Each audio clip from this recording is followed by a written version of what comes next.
अस्सलामु अलैकुम वरहमतुल्लाहि वबरकातुहू। अगर हम नमाज के अंदर हों, नमाज की हालत में हों और हमारे दांतों में कोई चीज़ फंसी हुई हो, मसलन चने के बराबर, तो अगर हमने उसको निगल लिया, खा लिया, तो हमारी नमाज फासिद हो जाएगी, दोबारा हमें नमाज पढ़नी पड़ेगी।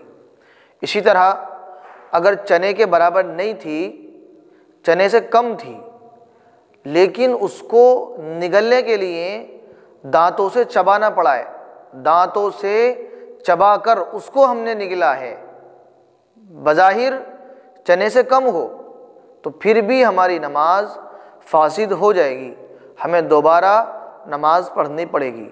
क्योंकि दो वजह से नमाज फासिद हो जाएगी। जो ये मसला बयान कर रहे हैं, इस मसले में दो बातें हैं।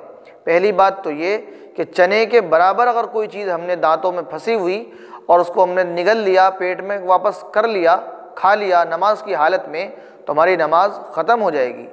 दूसरी बात कि अगर चने से कम थी, चने के बराबर नहीं थी, लेकिन उसको जो निगला है वो दांतों से चबाने के बाद निगला है, क्योंकि वो चीज़ जो थी चने से जो कम थी वो इतनी सख्त थी कि चबाने से उसको निगलना पड़ा।